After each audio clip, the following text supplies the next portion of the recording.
O rice na naman mga brad, mga boss. Alright, o rice. So yan, yan si NK natin ngayon. Nakagilid muna siya, nagpapahinga gawa nung meron siyang sakit. O rice mga boss. So welcome na naman dito sa ating channel na walang kwenta. So kung hindi ka pa nakasubscribe, edi huwag ka na mag-subscribe. Rice, so yan, nakikita nyo naman mga boss yung sakit ni NK ngayon. Yan, dahil sa 2 beses tayong bumalik ng Mindoro, so medyo mahaba yung biyahe natin. Yan, yan, napala, may tagas yung ating front suspension. So ito muna yung gagamutin natin. Iwas muna tayo sa kakagala. Alright mga boss, so itong papalitan natin, port oil seal. 2 piraso yan mga boss, ibabaw yung pinakatakip, saka merong dust seal doon sa ilalim. Alright, alright, so yan, unang step natin mga boss, tanggalin natin yan bolt ng brake caliper natin. Yan, 2 bolt yan. Kasama na yan mga boss yung ano dyan, ABS sensor. So kanan muna ng babaklasin natin.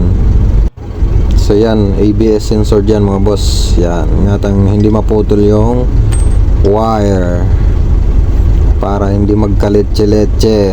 Alright, baklasin muna natin. Okay, so yan, lipat naman tayo dito sa kabila. Yan, double disc brake kasi mga boss itong NK400, double disc brake po yan. Alright, yan, baklasin din natin to, 2 tornilyo dito. Yan, ang lalambot na niya kasi niluwagan ko na yan kanina. Yan, bunot. Okay, yan, ABS sensor din yan mga boss. Yan, alright. Yan, baklasin natin tong axle nya, number 14 ang number nyan, pambaklas dyan. Yan, DIY na lang yan, ulo ng tornilyo. Alright, at yan na nga mga boss. So nahugot na natin yung 2 shock. So yan, tagas-tagas talaga. Yan, makita nyo. Tapos itong isa goods, wala itong tagas, pero tinanggal na rin natin para parehas natin ma-refill yung langis saka yung bounce. So papalitan din natin ng langis. Alright, yan, nangingitim na yung laman nya. Yan, ito yung spring. Okay, nag-DIY pala tayo mga boss dito ng pangtanggal. Yan, oh, pantanggal yan ng lock dun sa loob ng inner tube. So allen bolt yon, pero nag-welding ulit tayo ng nut na 22 po yan ang sukat nyan ng pang-lock dun. Yan, oh,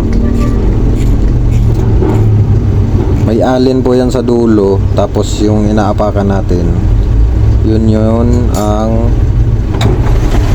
DIY na pangontra natin dun sa loob ng inner tube. Alright,